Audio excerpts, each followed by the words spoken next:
오늘 읽어드릴 책은 이치조 미사키의 오늘 밤 세계에서 이 사랑이 사라진다 해도 읽어드릴 예정입니다. 예전에도 한번 읽었던 적이 있는데 책이 아주 재밌어요. 이게 영화로 실사화도 냈었거든요. 영화도 봤는데 저는 개인적으로 책이 좀 더 재밌더라고요. 그래서 여러분들에게 재밌는 책을 소개해드리기 위해서 책을 가지고 왔습니다. 그러면 책 시작하도록 할게요.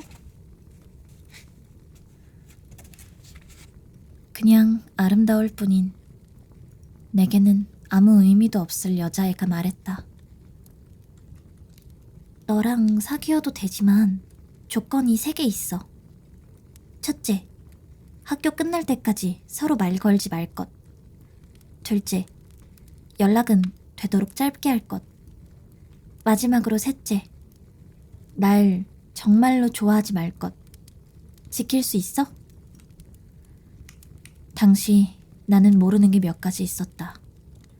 일상적인 것으로는 가짜로 고백하는 올바른 방법이라든지, 철학적인 것으로는 죽음이라든지, 시적인 것으로는 연애 감정이라든지. 그런데 모르는 게 하나 더 늘었다. 나 자신에 관한 것이다. 왜인지 모르겠지만 나는 모르는 여자애에게 이렇게 대답했다. 그래, 라고.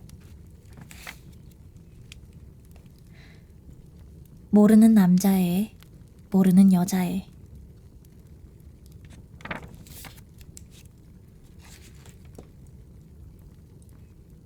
나는 평생 나 자신을 놀라게 하는 일 없이 살 줄 알았다.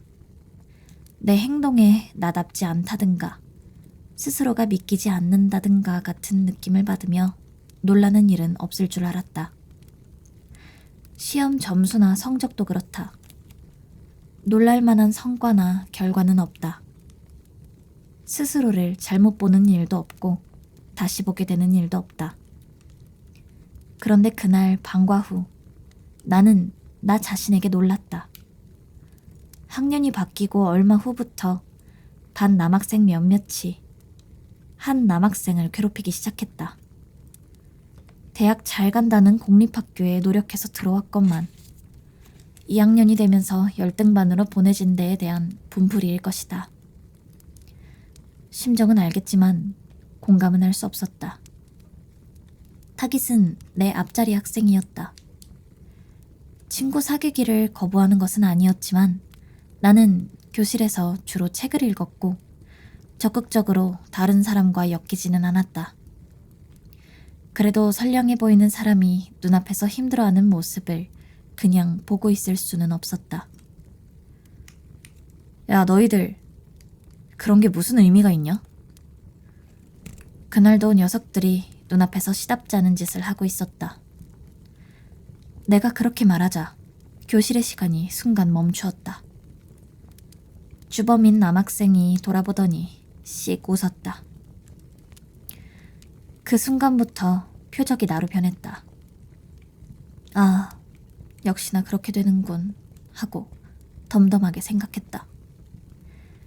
거기까지는 아무래도 상관없었다. 유치한 괴롭힘도 근거 없는 험담과 조소도 아무렇지 않았다. 그런데 그걸 모조리 무시했더니 시시하다 싶었는지 처음에 괴롭혔던 학생이 다시 표적이 되고 말았다. 녀석들은 이번엔 들키지 않게 괴롭히기 시작했다. 돈까지 뜯는 모양이었다. 그 때문에 앞자리 학생은 종종 학교에 나오지 않게 됐다. 작작 좀 해라. 나는 조용히 화를 내며 녀석들에게 말했다. 좋아. 그럼 네가 우리가 시키는 걸 하나라도 하면 그만두지. 주범인 남학생이 대답했다. 나는 제안을 받아들였다. 각오는 어느 정도 돼 있었다. 녀석은 일반 히노 마오리한테 고백해. 오늘 중으로. 라는 중학생 같은 일을 시켰다. 그날 학교가 끝난 뒤 복도에서 그 애를 불러 세웠다. 녀석들이 시킨 대로 건물 뒤로 데려가 감시를 받으며 명령을 실행했다. 그 애에겐 나중에 사정을 설명하고 사과할 생각이었다. 너랑 사귀어도 되지만 조건이 3개 있어. 설마 고백을 받아들일 줄은 꿈에도 몰랐다. 눈앞에서 그 애가 손가락을 하나씩 들며 사귀기 위한 조건을 제시했다. 놀라 말을 잃었다. 그건 숨어서 지켜보던 녀석들도 마찬가지였을 것이다. 나는 눈앞에 있는 이 애를 잘 알지 못했다. 특별반인 1반에 소속된 그 애, 히노 마오리. 히노는 여러 남학생의 눈에 매력적으로 비치는 듯했다. 우리 반에서도 몇 명이 그의 이야기를 하는 것을 들은 적이 있었다. 새삼 그 애를 바라봤다. 그냥 아름다울 뿐인, 역시 내게는 아무런 의미도 없을 여자애였다. 여기서 싫은데요 라고 대답하면 그 애는 그럼 이 이야기는 없던 걸로 하자 라고 말하고는 길고 검은 머리를 나부끼며 가버릴까. 그러면 뭔가 문제가 생길까. 모든 게 원만하게 수습될까. 그래. 내 목소리가 내 것처럼 들리지 않았다. 그런 인식에 이어 왜 그렇게 대답했나 하는 의문이 들었다. 나 자신이 믿기지 않았다. 내가 진짜로 좋아하는 게 아니라는 사실은 희노도 눈치챘을 것이다. 그런데도 그 애는 문득 긴장한 표정을 끌어들이더니 뜻밖의 웃음을 지었다. 그래, 그럼 우리 내일부터 사귀는 거야. 잘 부탁해. 그러고는 더는 용건이 없다는 듯 돌아서서 가버리려 했다. 그러다 다시 돌아서서는 어렴풋이 미소를 지으며 물었다. 조금도 무리가 없이 그저 자연스러운 그 애의 사람됨을 나타내는 듯한 웃음이었다. 그러고 보니 이름이 뭐랬지? 한 번 더 가르쳐 줄래? 아, 응. 가미야 도르. 이제 기억했어. 도르구나. 난 히노 마오리. 내일 학교 끝나고 또 얘기하자. 아, 맞다. 사귀는 조건 말인데 다른 사람들한테는 비밀로 해줄래? 그럼. 그렇게 말하고 다시 미소 짓고는 이번에는 뒤돌아보지 않고 가버렸다. 내가 차이는 꼴을 보려고 숨어있던 녀석들이 재미없다는 얼굴로 나왔다. 너 진짜 뭐냐? 남을 웃음거리로 삼으려고 했던 주범이 내뱉듯 말했다. 하라고 해서 한 건데. 분위기가 험악해졌다. 나를 노려보던 녀석은 흥 하고는 언짢은 표정으로 팔을 부딪히며 옆을 지나쳤다. 다른 녀석들은 뭔가 할 말이 있는 얼굴이었지만 결국 아무 말 없이 그 뒤를 따라갔다. 녀석들이 간 뒤 나는 희노가 사라진 방향으로 다시 시선을 돌렸다. 지금까지 살면서 같은 학교 여자애를 좋아해 본 적이 없었다. 나는 일반적으로 말하는 시스터 콤플렉스라 어머니처럼 따르던 누나가 돌아오기를 기다리며 아버지와 둘이 살아갈 줄 알았다. 그게 내 인생이라고 믿었다. 가정 사정으로 대학에는 가지 않고 취직하기로 결정했다. 지금 반에 배정된 것도 이런 진로 희망과 관계가 있을 것이다. 걸어갈 인생이 다르다는 이유에서는 아니지만 고등학교에 들어온 뒤로도 같은 학년 여자애를 의식해 본 적이 없다. 그건 히노 마오리라는 아까 그 여자애에 대해서도 마찬가지였다. 그 애를 쫓아가 가짜로 고백한 사정을 설명하는 게 좋을까? 하지만 뚜렷하게 그래 라고 조건을 받아들여 놓고 이제 와서 말하기는 껄끄러웠다. 희노는 내일 방과 후에 다시 이야기하자고 말했다. 오해를 푸는 것은 그때로 미뤄도 되지 않을까? 그때가 되면 생각도 조금은 정리될지 모른다. 그런 생각을 하며 나는 아직 불타지 않는 하늘을 올려다보고는 집으로 향했다. 그게 나와 그의 첫 만남이었다. 아침에 일어나서 맨 처음 하는 일은 빨래다. 나는 공영 아파트에서 아버지와 둘이 살고 있었다. 집안일은 주로 내가 맡아서 했다. 남자 2명이 내놓는 양이니 매일 빨 필요는 없을지도 모른다. 그렇지만 나에게는 아버지와 단둘이 남은 뒤로도 계속해서 지켜야 할 것이 있었다. 사라진 누나가 종종 말했다. 위생감을 중시하라고. 집은 가난해도 누나는 나와 아버지에게 다림질한 손수건을 주고 해지거나 구겨진 데가 없는 새하얀 옷을 입혀주었다. 표면적인 청결감보다 생활에 뿌리내린 위생감에 신경 써야 한다. 누나가 곧잘 했던 말인데 생각해보면 우리 가족이 추레해지는 것을 막기 위해 한 말일지도 모른다. 빨래를 널고 아침과 도시락 반찬을 만들고 있으려니 아버지가 일어나 부엌과 붙어있는 거실에 얼굴을 내밀었다. 잘 잤냐 도루? 오늘 아침 반찬은 뭐냐? 안녕히 주무셨어요 아버지. 식사 전에 오늘은 꼭 면도하고 오세요. 얼핏 보면 아버지는 별로 위생적이지 않다. 몸차림은 괜찮은데 수염 때문에 다 망쳤다. 야근은 없지만 그 대신 봉급이 적은 근처 자동차 공장에서 라인 작업자로 일했다. 어머니는 내가 어렸을 때 돌아가셨다. 어머니가 살아있을 때는 아버지도 아버지다운 패기가 있었던 것 같은데 지금은 흔적도 없다. 친척들 중에는 어머니의 죽음으로 아버지가 달라졌다고 한탄하는 사람도 많았다. 아버지와 함께 두 손을 모은 다음 김이 피어오르는 아침 식사를 했다. 한 발 먼저 다 먹고는 흰밥을 퍼놓았던 두 사람의 도시락통에 반찬을 담고 그릇을 치웠다. 책가방과 도시락 가방을 들고 아버지에게 인사한 다음 잊지 않고 손수건을 챙겨 집을 나섰다. 5월 하늘은 높고 푸르렀다. 이제 곧 끝날 테지만 나는 5월이 좋았다. 그건 전에 누나가 5월병의 뜻을 가짜로 가르쳐줬던 것과 상관이 있을 것이다. 벚꽃도 지고 4월의 바쁜 시기가 지나면 사람들이 차분함을 되찾는 계절이 된다. 실록을 바라보며 시간을 보낼 수 있게 되면서 다들 살짝 느긋해진다.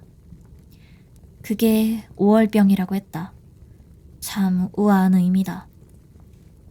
누나는 초목처럼 조용한 사람이었다. 하지만 가끔 진지한 얼굴로 내게 그런 거짓말을 하곤 했다. 예전 일을 떠올리며 역으로 향했다.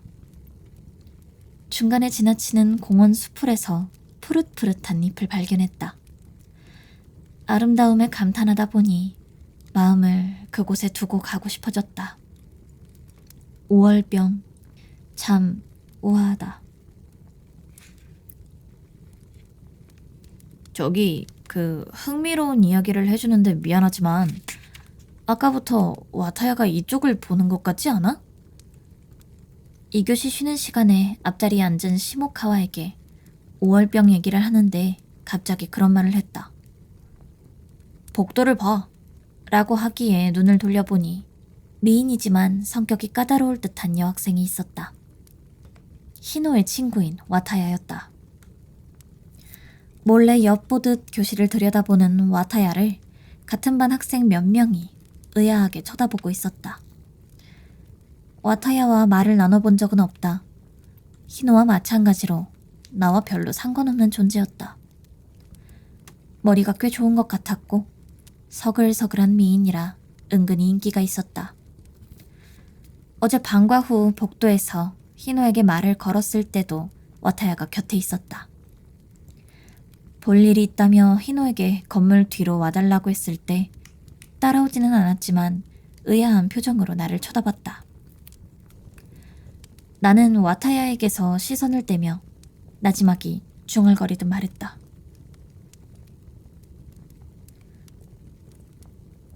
말 안 했는데 어제 학교 끝나고 일반 희노한테 고백했었거든. 뭐? 그래? 어떻게 된 거야? 와타야를 보고 있던 시모카와가 놀란 표정으로 물었다. 오늘은 무사히 등교했지만 시모카와는 어제 학교에 오지 않았다. 시모카와에게 대답하기 전에 우리 반 주요 남학생 그룹 쪽으로 시선을 돌렸다. 중심인물인 녀석이 내 시선을 알아차리고 재미없다는 듯 눈을 피했다. 오늘 아침 시모카와는 녀석들에게 괴롭힘 당하지 않았다. 약속은 지켜지는 듯 했다. 복도로 다시 시선을 돌리자 이번에는 와타야와 눈이 마주쳤다. 쇼컷이 잘 어울리고 무슨 생각을 하는지 알 수 없는 이목구비가 반듯한 애다. 무슨 생각을 하는지 알 수 없다는 말을 내게 듣고 싶진 않겠지만 와타야의 입이 움직였다. 희노와 친하니 어제 이야기를 들었을지도 모른다. 별로 눈에 띄고 싶지 않은지라 부르기 전에 먼저 일어섰다. 시모카와, 잠깐 기다려줄래? 금방 들어올 테니까. 그래. 와타야에게 다가가 곁을 스쳐 지나쳤다. 의아한 표정으로 돌아본 그에게 복도 구석을 가리키자 뜻이 통했는지 잠자코 따라왔다. 미안, 뭐 볼 일이 있었어? 인기척이 없는 곳에 다다르자 돌아서서 물었다. 감이야지? 와타야가 신선한 어조로 이름을 확인하기에 고개를 끄덕였다. 그쪽은 와타야지? 편하게 말해도 돼. 그러고 보니 말을 나눠본 적이 거의 없었지? 찾았지 뭐야. 와타야는 그렇게 말하고는 흥미 어린 눈빛으로 나를 다시금 쳐다봤다. 당연한 이야기지만 현실에서는 행동을 해야 반응이 있다.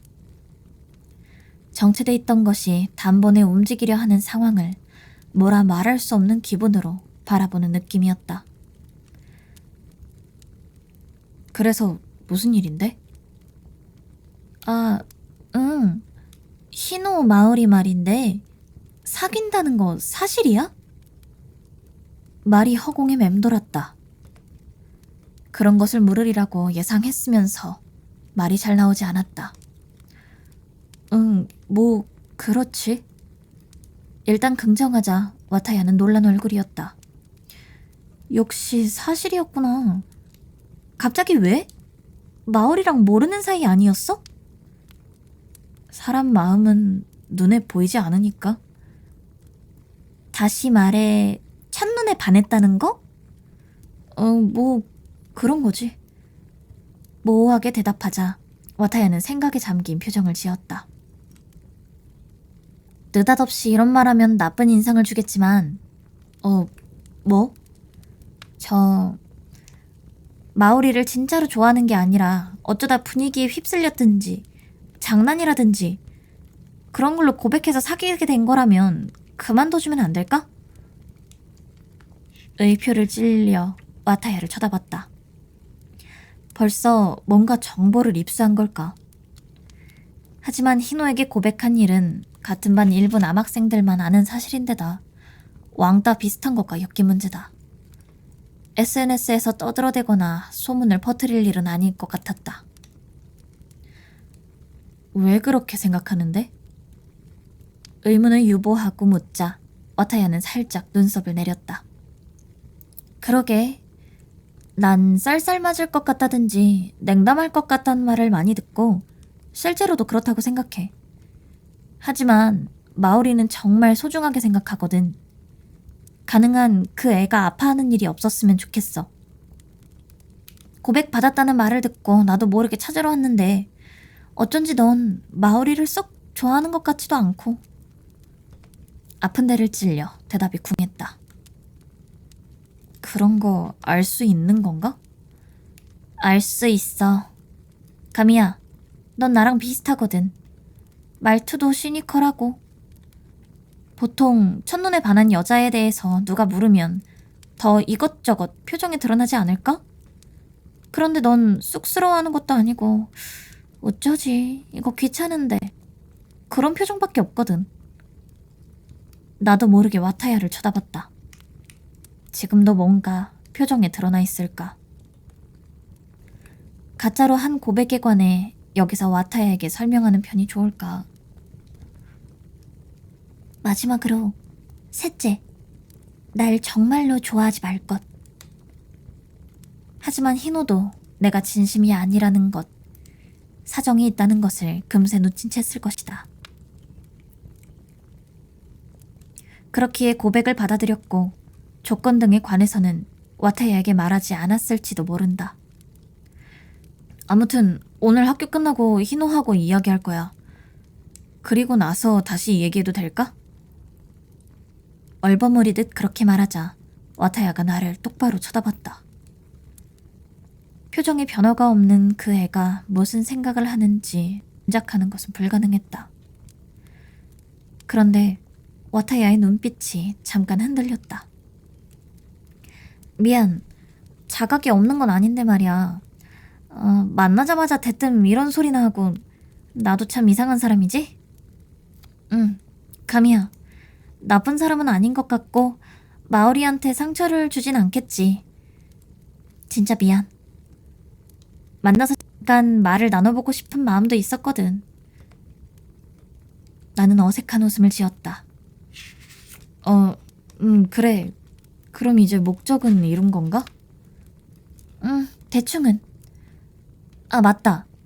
혹시 마오리 때문에 뭐 어려운 일 있으면 편하게 의논해줘. 연락처를 주고받는 정도는 괜찮지? 내 휴대폰이 피처폰인지라 휴대폰 메일 주소를 주고받은 뒤 와타야는 가버렸다. 당장이라도 희노와 이야기하고 싶었지만 첫째 조건인 학교 끝날 때까지 서로 말 걸지 말 것이 생각나 교실로 돌아왔다. 내 자리에 앉자 앞자리에 시모카와가 흥미진진한 듯 물었다. 가미야, 와타야랑 무슨 볼일 있었어? 아니, 뭐랄까, 그런 것 같기도 하고 아닌 것 같기도 하고. 애매하게 대답하자 시모카와가 고개를 떨어뜨렸다. 혹시 내가 또 너한테 무슨 폐를 끼친 거야? 그런 거 아니야. 왜? 그렇잖아.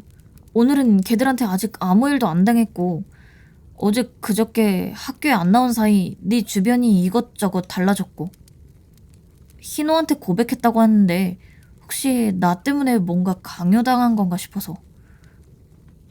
절절한 어조에서 시모카와의 순진함이 느껴진다. 시모카와는 약간 비만이라 놀림을 당하기도 하지만 심성이 착하다. 하지만 마음은 눈에 보이지 않는다.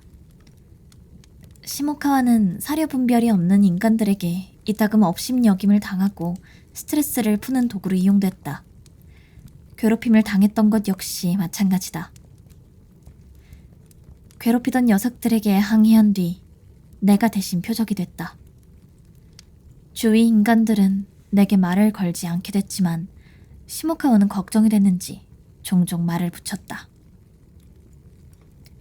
주위에서 사람들이 없어지는 것도 유치한 괴롭힘을 당하는 것도 아무렇지 않았다.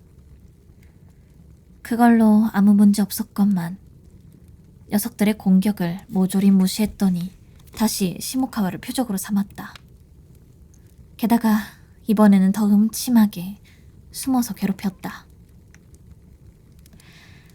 뒤늦게 깨달았는데 돈까지 뜯기 시작한 것 같았다. 시모카와가 학교에 나오지 않는 동안 그 일로 싸울 뻔했을 때 괴롭힘을 주도하는 녀석이 제안했다. 그 결과 내가 희노에게 고백하게 됐다. 희노에게는 미안했지만 걔에게 물렸다고 생각하고 적당히 거절해주면 나중에 성심성의껏 사과할 생각이었다. 그런데 내 대답탑도 있어서 일이 이상하게 되고 말았다. 나는 시모카와에게 비밀을 지키겠다는 약속을 받고는 사귀는 조건을 빼고 어제 있었던 일을 이야기했다. 시모카와는 처음에 입술을 굳게 다물고 이야기를 들었다. 그런데 어느 순간부터 이상하다는 표정으로 변하더니 마지막에는 놀란 얼굴을 했다. 그런 일이 있었구나. 어쨌거나 그렇게 돼서 학교 끝나고 일단 희노랑 이야기해볼까 해. 그렇구나. 고마워. 또 가미야 너한테 도움을 받았네. 그렇지만 시모카와는 말을 멈추더니 걱정스러운 표정을 지었다. 왜? 아니 걔들이 그런다고 포기할 녀석들인가 싶어서. 내가 전학가고 없으면 널 또 괴롭히지 않을까? 괴롭힘이 원인이 아니면 좋겠는데 시모카와는 부모님의 사정으로 갑자기 중국에 가게 됐다. 중국은 일본에 비해 여름방학이 빨라 6월 중순부터 시작하는 지역도 있는 모양이다. 거기에 맞춰 그쪽으로 가서 수속을 밟는다고 했다. 그건 그때 가서 보면 되니까 너무 걱정할 거 없어. 그보다 이제 2주만 있으면 전학인데 그때까지 느긋하고 즐겁게 학교 생활을 하자고. 내 대답에도 시모카와는 여전히 뭔가 생각하는 표정이었지만 이내 응 하고 고개를 끄덕였다. 그러고는 오랜만에 학교에서 웃었다. 그날은 결국 녀석들에게 아무 일도 당하지 않고 방과 후까지 평화롭게 지낼 수 있었다. 하지만 방과 후에는 희노와의 약속이 기다리고 있었다. 희노는 어디서 만날지 정해주지 않았다. 망설였지만 고백할 때 내가 몇 반인지 말했던 터라 일단 교실에서 기다리기로 했다. 종례가 끝나고 시모카와와 잘 가라는 인사를 주고받았다. 여느 때는 늘 학교에서 가장 가까운 역까지 함께 하교했다. 우리 둘 다 이른바 귀가부다. 시모카와가 혼자 가면 또 녀석들에게 돈을 뜯기지 않을까 불안했지만 오늘은 어머니가 전학수속을 밟으러 학교에 오는 모양이었다. 시모카와는 어머니를 만나 함께 담임선생님께 인사한 뒤 차로 집에 간다고 했다. 창가 자리에서 교실 안을 둘러보니 녀석들도 이미 가고 없었다. 나는 가방에서 잡지를 꺼내 내 자리에서 시간을 때우기로 했다. 교실에서 사람이 줄어들수록 취주학부가 내는 악기 소리, 운동부가 준비 운동을 하는 목소리가 멀리서 들려오기 시작했다. 고독과 연대의 혼혈아 같은 이 분위기가 싫지 않았다. 네모나게 잘린 푸른 하늘은 쓸쓸한 음악 비슷한 것을 아무도 없는 교실에 들려주었다. 얼마나 그러고 있었을까? 복도에서 들려오던 소리가 완전히 그쳤다. 열린 문을 통해 내 감각은 복도까지 뻗어나갔다. 발소리가 들려왔다. 서두르는 것도 그렇다고 시간을 주체 못하는 것도 아닌 어렴풋한 긴장과 함께 목적한 곳으로 곧장 오는 듯한 그런 발소리였다. 발소리가 그쳤다. 복도를 보니 그 애가 있었다. 순간 뭔가에 놀란 것처럼 눈썹을 치켰던 그 애가 이윽고 앳된 웃음을 지었다. 드디어 발견했네? 내 남자친구님. 가미야도로 맞지? 내가 어제 방과 후에 고백한 히노마오리였다. 응. 이름을 확인하기에 간신히 고개를 끄덕였다. 그런 나를 희노는 어딘지 모르게 흥미로운 눈으로 쳐다보고 있었다. 그나저나 참 아무렇지도 않게 말을 건다. 나는 잔뜩 경계를 하고 있었건만 그런 생각을 하는 사이에 희노가 교실로 들어왔다. 실례합니다. 서슴없는 발걸음으로 다가와 앞자리에 다리를 옆으로 모으고 앉았다. 길고 검은 머리가 눈앞에서 흔들렸다. 이어서 희노는 의자 방향을 바꿔 나와 마주목에 앉았다. 눈이 마주치자 즐겁게 미소를 지었다. 넌 동아리 같은 거 안 해? 응. 그런데 희노 넌? 할 말을 찾고 있으려니 희노가 먼저 말을 건네왔다. 희노는 책상에 팔꿈치를 괴고는 작은 턱을 손바닥에 얹었다. 입술은 웃는 모양을 띠고 있었다. 그렇게 즐거운 듯 턱을 괴는 사람을 처음 봤다. 나도 안 해. 말하자면 귀가부. 그나저나 다행이네. 동아리 같은 거 안 물어봤으니까 나 때문에 빽 먹은 거면 어쩌나 걱정했지 뭐야? 내 일상 풍경에는 웃음이 등장하는 일이 많지 않았다. 매일 학교와 집과 슈퍼를 왕복할 뿐인데다 아버지도 나도 잘 웃지 않았다. 우리와는 달리 표정이 풍부한 희노가 턱에서 손을 뗐다. 그리고 학교 끝나고 만나자 해놓고 장소도 안 정해서 미안해. 교실에 있어줘서 다행이야. 그래서 사귀기 전에 이것저것 물어보고 싶은데 그거 말인데. 나는 말을 잇지 못하고 시선을 피했다. 시야 끄트머리에서 희노의 얼굴이 보일 듯 말 듯 굳었다. 아, 역시 싫어진 거야? 이상한 조건 같은 것도 붙이고 말이지. 하는 수 없지. 에이, 아쉬워라. 미안해, 이상한 거 시켜서. 아니, 그런 게 아니라 그런 게 아닌데 말이지. 나는 아직도 망설이고 있었다. 사정을 이야기하고 내 고백을 없던 일로 해야 할지 말아야 할지. 저 2교시 쉬는 시간에 와타야가 왔었어. 마음속 갈등을 얼버무리듯 말하자 희노는 응, 아까 들었어 라고 대답했다. 복도에서 네가 말 걸었을 때 같이 있기도 했고 어제 있었던 일을 이즈미한테 말했거든. 그랬더니 어째 흥미가 생겼나 봐. 아, 미안해. 말한 건 이즈미뿐이지만 그래도 남한테 말하는 거 싫지. 목소리 톤이 낮아지고 희노의 얼굴에 미안한 빛이 떠올랐다. 그런 표정을 짓게 하는 게 목적이 아니었더라. 약간 허둥댔다. 아니, 괜찮아. 친구한테 말하는 건 보통이라고 생각하니까. 친하구나. 아, 응. 이즈미는 그래봬도 꽤 특이한 애거든. 묘하게 침착한가 하면 갑자기 이상한 소리를 하고 말이야. 그런 점이 재밌어. 게다가 사람이 엄청 좋으니까 자꾸 뭐든 의논하게 되지 뭐야? 아까도 희노가 말했지만 와타야의 이름은 이즈미인가 보다. 그런 발견을 참신하게 생각하며 대답했다. 그런 느낌이 들더라. 그래서 어제 한 고백 말인데 사실은 결심이 선 나는 어제 고백에 관해 이야기했다. 기분이 상하는 게 아닐까 싶었는데 희노는 딱히 놀라지도 않고 마지막에 가서는 즐겁게 웃고 있었다. 저런, 그런 거였구나.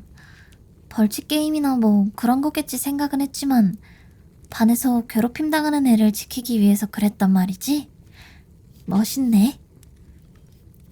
아니, 그렇게 대단한 일은 아니고 그저 나 같은 인간하고도 친구해주는 좋은 녀석이거든. 불쾌한 일을 당해서 고개를 푹 숙이지 않았으면 했어. 좀 있으면 전화 깔 거고 말이지. 전화 까는구나. 아쉽네. 그래서 순간적으로 그러겠다고 대답한 건데 뭐랄까, 나도 왜 그렇게 대답했는지 잘 모르겠지 뭐야. 할 말을 고르다가 희노가 나를 꼼짝않고 쳐다보는 것을 깨달았다. 도루. 넌 나랑 사귀는 거 싫어? 아버지 아닌 다른 사람이 나를 이름으로 불러준 것은 오랜만이었다. 이상하게도 내 이름이 빛나는 것처럼 느껴졌다. 싫은 건 아닐지도. 아마. 뭐야 그게. 모호한 대답에 희노가 즐겁게 웃었다. 나는 웃으려다가 실패한 것 같은 표정을 지으면서도 계속 할 말을 찾았다. 너한테 실례일 수도 있지만 약간 재밌을지도 싶거든. 3가지 조건이랬나? 결국 일반적으로 말하는 연애를 하는 게 아니잖아. 유사 연애려나? 좋아하지 않는다는 게 조건이고 너만 싫지 않으면 괜찮을 것 같아. 생각을 정리해 말했을 때 희노는 다시 내 책상에 턱을 괴고 있었다. 그럼 됐네. 하지만 이즈미가 걱정하니까 겉으로는 유사 연애가 아니라 진짜 사귀는 걸로 하자. 이즈미한테도 조건 얘기는 안 했거든. 우리는 그렇게 해서 그날 이상한 약속을 맺었다. 조건부 연애를 시작하게 됐다. 아버지 왔다. 오, 맛있는 냄새가 나는데. 저녁에 부엌에서 카레를 끓이는데 문 열리는 소리가 났다. 얼마 있다가 아버지가 얼굴을 내밀었다. 수요일마다 먹는 카레인걸. 아, 맞다. 아버지. 애인이 생겼으니까 일단 보고는 해둘게. 뭐? 내가 정직하게 보고하자 아버지는 눈을 둥그렇게 떴다. 누나의 제안으로 중요한 일은 가족들끼리 서로 보고하기로 되어 있었다. 애인? 애인이라고? 여자애란 말이지? 동성애를 부정하진 않지만 여자애야. 아니 그게 아니라 아닌 건 아니지만 너무 갑작스러워서 말이다. 아버지는 작업복 차림으로 식탁 의자에 앉았다. 먼저 작업복을 벗어 세탁기에 넣어달라고 몇 번을 말해도 버릇을 고치지 못한다. 하지만 생활비를 벌어오는 사람은 아버지다 보니 화를 낼 수도 없다. 내가 그런 심경으로 쳐다보고 있으려니 아버지가 감개무량하게 중얼거렸다. 그래, 너도 이제 그런 나이냐? 그렇다고 달라지는 건 없지만 일단 보고는 해두는 거야. 사귀기로 약속한 뒤 나와 희노는 방과 후 교실에서 여러 이야기를 했다. 그럼 우선 너에 관해 물어도 돼? 희노의 물음에 나는 고개를 끄덕였다. 그러자 희노는 메모장 대신 스마트폰을 꺼내 진짜 이것저것 묻기 시작했다. 먼저 생일은? 2월 25일. 2월 25일이란 말이지. 그럼 르누아르랑 생일이 같네? 모르는데 그렇구나. 응, 그래. 가족 구성원을 물어봐도 될까? 아버지랑 둘이 살아. 그렇구나. 왜 납득한 표정이야? 도루 넌 나이에 비해 야무져 보이니까. 야무진가? 중3 때 고무줄을 손목에 끼운 채로 학교에 간 적이 있어서 한동안 별명이 엄마였는데. 와, 그런 거 좋다. 중3 때 별명은 엄마였다. 그것도 메모하게? 해야지. 혈액형은? AB형. 아하, 어울린다. 어울리다니 뭐가? 그러는 넌? AB. 아하, 어울리는데? 응? 어째 업신여기는 느낌이네. 업신여기는 거 아니야.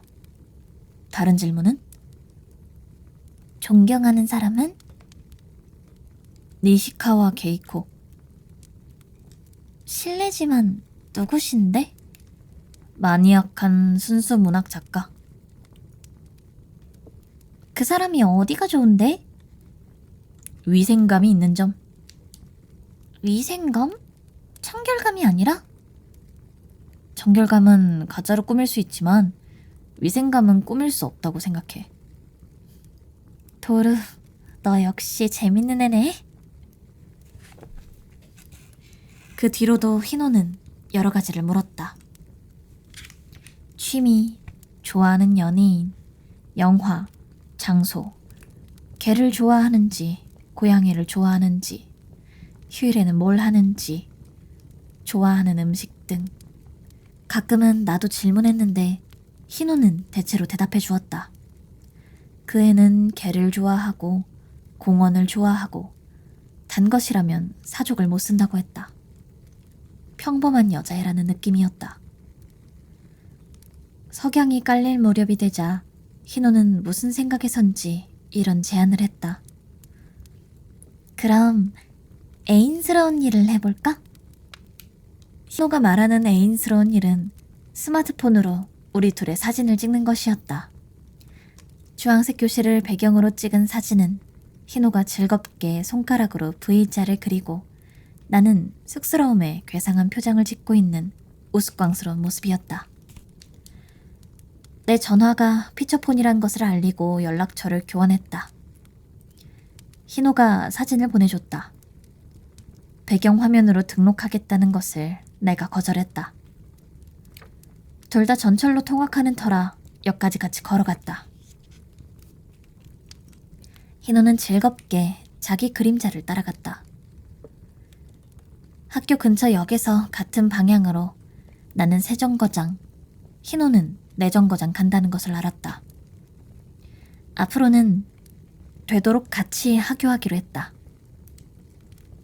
전철을 탄 시간은 10분도 안 됐지만 나란히 앉아 잡담을 하는 기분은 뭐라 말할 수 없이 간지러웠다. 그렇게까지 자세한 이야기는 하지 않았지만 저녁을 먹으며 아버지에게 여자친구에 관해 간단히 말했다. 희노가 비밀로 하라고 했으니 유사연애라는 말은 하지 않았다. 빈 카레라이스 그릇을 앞에 두고 아버지가 눈을 감았다. 크아 하고 뭔지 잘 알 수 없는 탄성을 지르는가 싶더니 갑자기 거실 옆에 있는 아버지 방으로 갔다. 우리 집은 넓다고는 할 수 없다. 그런 우리 집에서 어렵게 마련한 간소한 불단 앞에 앉아 아버지가 세상을 떠난 어머니에게 보고했다. 도루한테 여자친구가 생겼어. 여자의 이야기라곤 생전하질 않아서 걱정했는데 다행이지. 제발 어머니한테 이상한 거 의논하고 보고하고 그런 거 안 하면 안 될까? 이상한 게 아니지. 너한테 여자친구가 생긴 건 너희 어머니한테 보고해야 할 좋은 소식이잖냐. 게다가 사나이가 있었으면 분명히 자기가 누나 말을 꺼내놓고 자기가 주춤했다. 캥기는 데가 있어서 그럴 것이다. 말은 하지 않지만 아버지는 자신이 능력이 없어서 딸이 사라졌다고 생각하는 부분이 있었다. 이상한 소리 그만하고 가끔은 상 치우는 것 좀 도와줘요. 아, 응, 그래 가자. 저녁을 먹고 난 다음에는 각자 시간을 보낸다. 상을 치우고 나서 빨래를 개고 교복과 손수건을 다리고 있으려니 아버지가 목욕을 마치고 나왔다. 목욕물이 식기 전에 나도 목욕하기로 했다. 누나는 아버지가 싫어서 나간 게 아니다. 뭐든 다 이야기하는 우리 집에서 누나는 아버지에게만 말하지 않은 게 있었다. 그것과 상관이 있다. 머리를 감고 몸을 씻은 뒤 비록 다리는 뻗을 수 없어도 내게는 익숙하고 안심되는 우리 집 욕조에서 몸에 힘을 풀었다. 오늘은 여러 가지 일이 있었다. 내일도 그럴까? 나 자신을 놀라게 하는 일은 내 인생에서 없을 줄 알았다. 그런데도 어제 그때 나는 희노의 제안에 그래 라고 대답했다. 놀랐다. 내게 그런 일이 가능할 줄이야. 내가 나를 놀라게 할 수 있을 줄이야. 여자친구를 사귀기 시작했다고 누나에게 보고하면 어떤 반응을 보일까? 쓴웃음을 짓고 얼마 있다 욕조에서 나왔다. 탈의실에서 머리와 몸을 꼼꼼히 닦고 트렁크를 입었다. 문득 거울에 비친 인물을 바라봤다. 약간 너무 살이 없는 신경질적인 듯한 내가 있었다.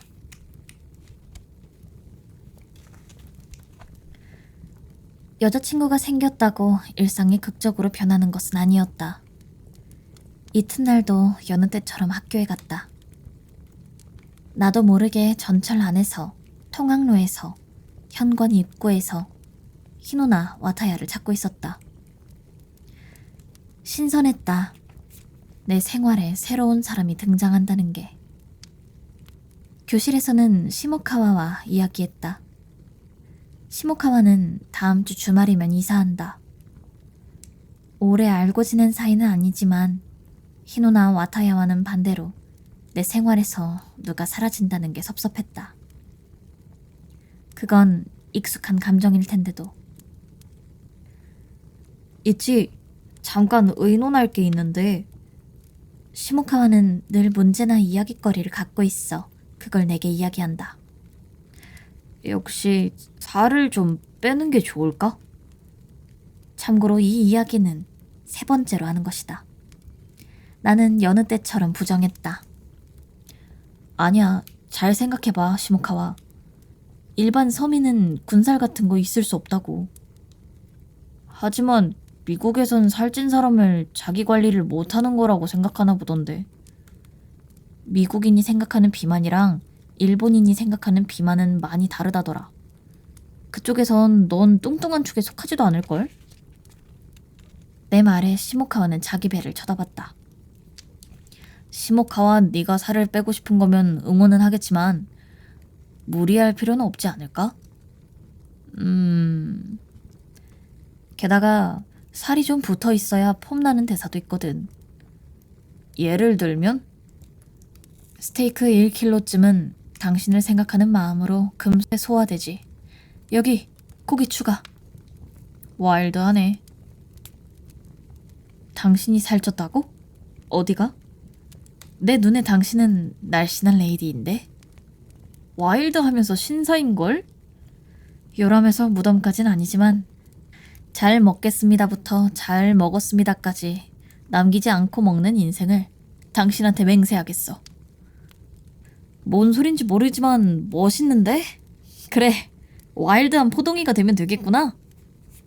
이건 절대로 시모카와를 갖고 장난치는 게 아니다. 시모카와는 뭐든 너무 심각하게 생각하는 경향이 있어서 침울해하곤 한다. 그런 일을 막기 위해 되도록 긍정적인 말을 해주는 것이다. 그로부터 얼마 동안 시모카와의 얼굴 표정이 약간 멋있어졌다. 살쪘기에 여자애에게 할 수 있는 말을 찾으려다가 자신이 여자애와 교류가 없다는 사실을 깨닫자 점심시간에 영양 만점인 도시락을 앞에 두고 하늘을 우러러봤다. 가미야, 너한테 많이 배우긴 하지만 결국 사람은 행동을 해야 한다는 뜻이네. 뭐? 갑자기 무슨 소리야? 나는 도시락을 열다 말고 물었다. 오늘 아침 일로 혹시 상처를 받은 걸까 걱정됐다. 그러나 시모카와의 표정은 평온했다. 아니, 좀 있으면 전학 가니까 알 수 있는 일이 꽤 있단 말이지. 넌 늘 내 기운을 북돋워주는 말을 했어. 하지만 그건 사실 굉장히 운이 좋은 일이거든.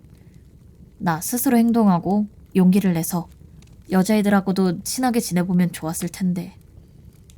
후회 어린 발언을 하면서도 시모카와는 어딘지 모르게 개운한 말투로 말했다.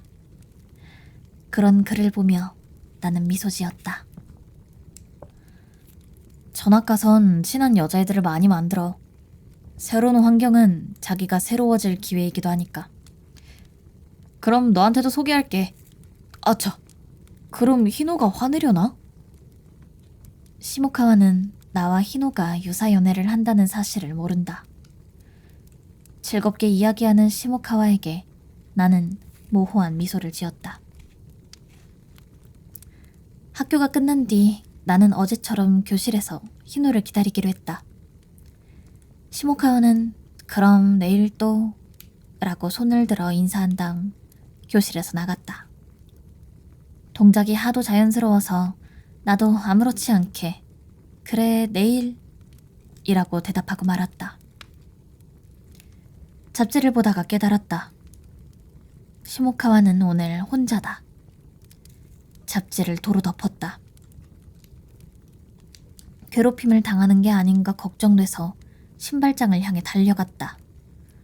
열어보니 시모카와의 실내화는 있었지만 신발은 없었다.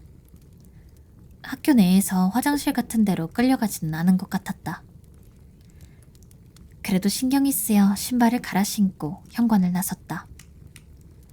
저 앞에 교문을 향해 느긋하게 걸어가는 시모카와의 뒷모습이 보였다.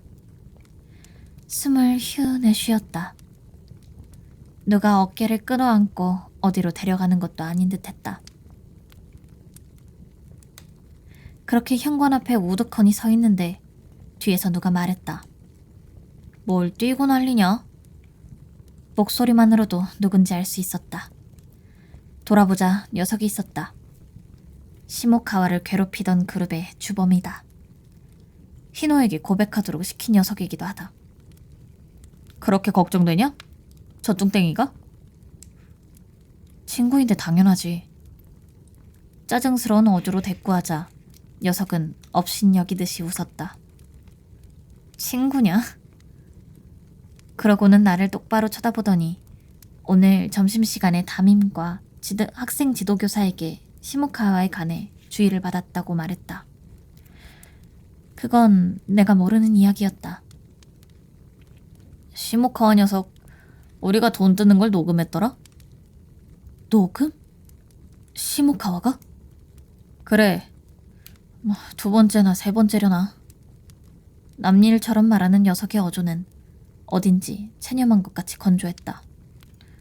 배짱도 행동력도 없는 시모카와가 일러 바칠 줄은 꿈에도 몰랐는데 말이지. 진짜 웃기는 일이지. 학생 지도 녀석이 이제 와서 이야기한 이유를 물었더니 시모카와가 뭐라고 대답했을 것 같냐? 자기는 상관없지만 자기가 가고 나서 만에 하나라도 우리가 너나 다른 녀석한테 돈을 뜯진 않을까 걱정돼서 용기 내에 이야기했다더라. 녀석의 이야기에 따르면 시모카와는 어제 어머니가 전학소속을 밟으러 학교에 왔을 때 함께 인사한 뒤 혼자 남아 담임과 학생 지도교사에게 이야기한 모양이다. 놀라 말이 나오지 않았다. 시모카와가 거기까지 생각해줬을 줄이야. 그런 짓을 했는데 언젠가 이렇게 되는 건 당연하잖아. 대체 왜 그랬는데? 왜 그런 짓을 한 건데? 너도 노력해서 이 학교에 들어왔을 거 아니야. 내 물음에 녀석은 웃었다.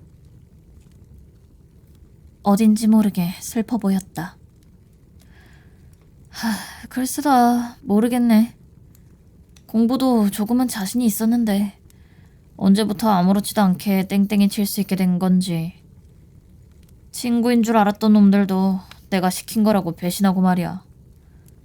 돈 문제도 있으니까 시모카와네 집에서 경찰에 신고하기 전에 사과하라고 하더라.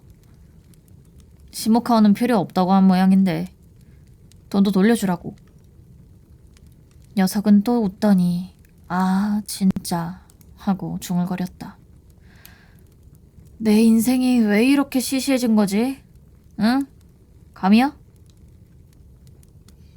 나는 뭐라고 대답해야 할지 알 수 없어서 그저 꼼짝 않고 쳐다봤다.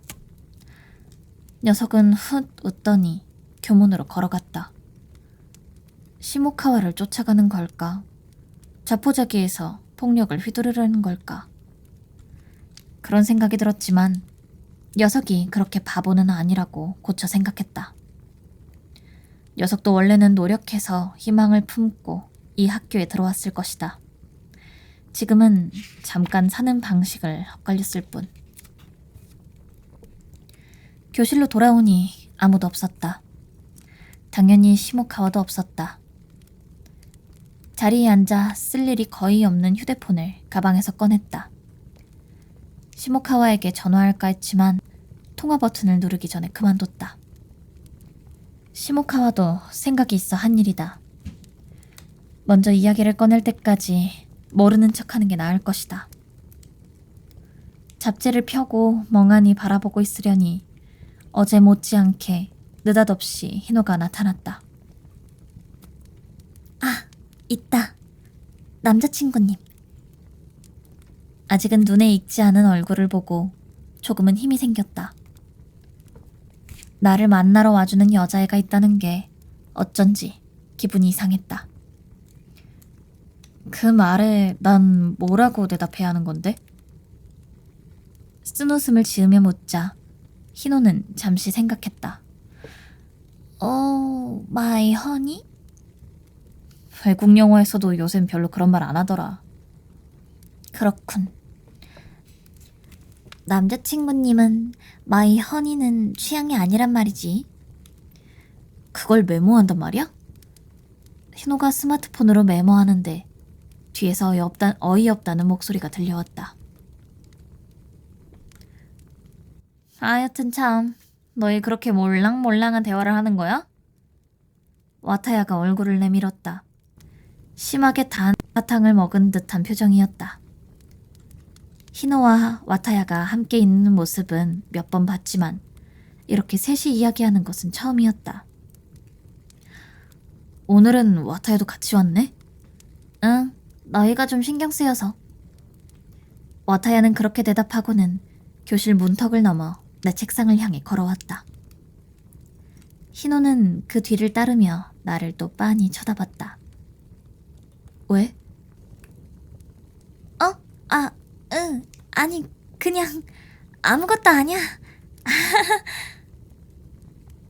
그보다 미녀가 둘이 나왔는데 좀 더 기쁜 표정을 지어야 하는 거 아니야? 어제도 이야기하고 알았는데 와타야는 약간 부침성이 없기는 해도 꾸밈없는 성격인 듯 했다. 미인은 사흘이면 익숙해진다는 말 몰라? 농담으로 대꾸하자 와타야는 예상 밖이었는지 오 하고 감탄하고는 즐겁게 입꼬리를 올렸다. 익숙해지는 게 아니라 실증 나는 거 아니야? 애초에 말을 나눈 지 아직 사흘도 안 됐다고. 마오리랑도 어제 처음 제대로 이야기한 거 아니었어? 와타야의 말에 희노가 명랑하게 대답했다. 맞아. 어제 서로 자기 얘기를 했어. 저런... 예를 들면 무슨 얘기? 희노는 내가 아버지와 둘이 산다는 것을 배려해서인지 가족 구성을 빼고 나에 관해 이야기를 했다. 그러면서 와타야도 AB형이란 사실이 밝혀졌다. 이런 괴짜 3명이 모인 느낌이네. 와타야가 어딘지 모르게 즐겁게 말했다. 하지만 이즈미, 사람 셋이 모이면 문수보살의 지혜라고 하잖아. 이렇게 셋이면 문수보살한테도 민폐도 그런 민폐가 없을걸. 보살님도 쓴웃음 지으시겠다. 경쾌하게 말을 주고받는 모습에서 두 사람이 친하다는 게 느껴졌다. 희노는 뭐든 즐겁게 이야기하고 와타야는 쿨하게 대꾸했다. 그리고 도루는 니시카와 게이코란 작가를 좋아한대. 뭐? 와타야의 얼굴에 놀란 빛이 번졌다. 니시카와 게이코? 웬 마니악? 그리고 아까부터 궁금했는데 그 잡지 무늬에게지? 감이야, 문학소년이니? 그러고는 내가 펴놓고 있던 잡지를 이야기하기 시작했다. 무늬에게는 일본을 대표하는 순수 문학 잡지 중 하나인데 여기에 실린 신인 작가의 작품은 유명한 아쿠타가와상의 심사 대상이 되기도 한다. 내가 좋아한다고 한 니시카와 게이코의 작품도 이 잡지에 실리곤 하는데 설마 니시카와 게이코나 이 잡지를 아는 동급생이 있을 줄은 몰랐다. 아니, 그런 건 문학소녀는 아니고 그보다 와타야는 어떻게 니시카와 게이코랑 이 잡지를 아는 거지? 정기적으로 받는 용돈이 없는 내게는 매달 생활비를 절약해 남는 돈으로 잡지나 책을 사는 게 낙이었다. 이 잡지는 아버지도 읽기 때문에 돈은 반씩 부담하지만 잡지를 들어 묻자 와타야는 태연하게 대답했다.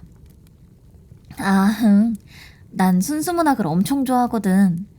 프랑스 영화라든지 일본 영화, 요새는 러시아 영화도 좋아해. 그런 대다수한테는 아무래도 상관없는 아주 개인적이고 음침한 거. 같은 또래에 그런 사람이 있을 줄은 몰랐던 터라 다시 한번 놀랐다. 한편 시야 끄트머리에는 희노가 또 스마트폰으로 메모를 하려 하고 있다. 희노, 내가 문학소년이라고 쓰지 마. 아닌 거야? 알았어. 문학소년이라고 불리는 걸 싫어하는 문학소년이라고 쓸게. 어째 내가 되게 베베 꼬인 인간 같은데? 오늘은 이렇게 셋이 방과 후를 보내기로 하고 장소를 옮기기 위해 일단 학교에서 나왔다. 역으로 가는 길에 나와 와타야가 나란히 걸으며 책이나 작가에 대해 이야기하는데 뒤에서 찰칵 소리가 들려와 나도 모르게 돌아봤다.